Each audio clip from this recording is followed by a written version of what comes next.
The device which makes this possible is a part of the rear axle. It is called the differential because it can drive the rear wheels at different speeds. The differential looks complicated, but once we understand its principle, it is amazingly simple. These two wheels are mounted on separate axles and supported by a frame so that they can revolve freely at different speeds. Let's fasten a spoke on the inner end of each axle so that by turning the spokes, we can turn each wheel separately. With a bar or crosspiece, we can turn both wheels in the same direction at the same rate of speed. Let's get something to hold this bar in place so that it will press against the spokes.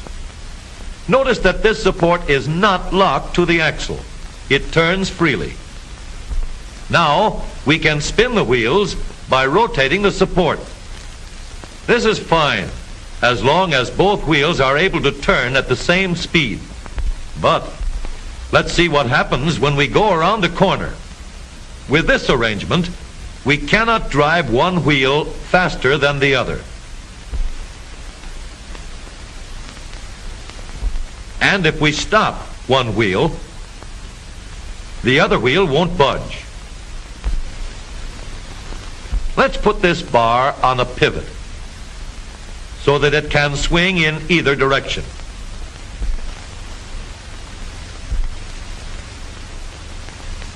Now, the bar can still turn both wheels at the same speed. And because it pivots, it lets one wheel turn even when the other is stopped. But if turned too far, the bar will swing around until it won't drive the spokes that turn either wheel. We need another crossbar and more spokes to carry on the job.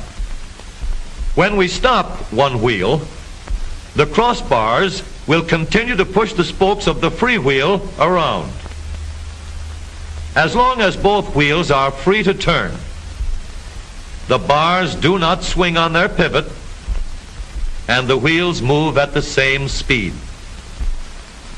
Now we have the working principles of a differential. To adapt the model for use in an automobile, we will have to make a few changes.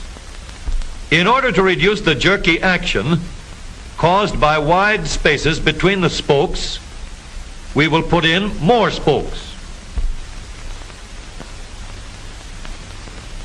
Further filling in the spaces between the spokes gives steadier, more continuous action, and changing the shape gives firm, constant contact.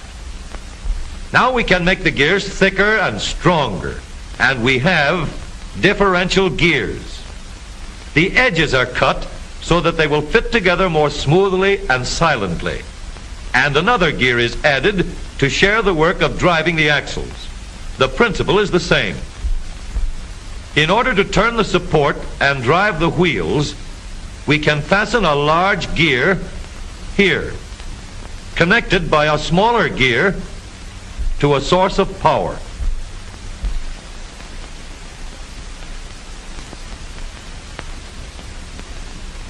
Notice that the power is connected to the differential at the center line.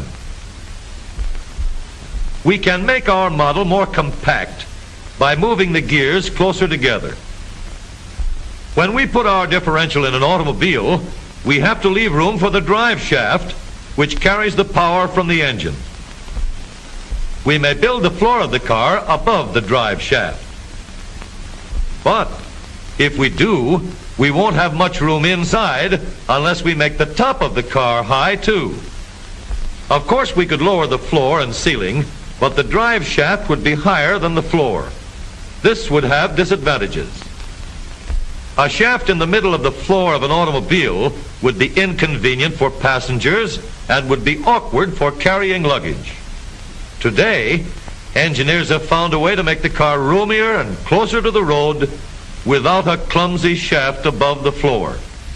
The drive shaft from the engine to the differential is lowered out of the way, and the drive shaft is connected to the rear axle at the bottom. The new low center drive makes the rear axle quieter, stronger, and more durable because it gives better, smoother contact between the gears. The automobile of today with the low center drive is stronger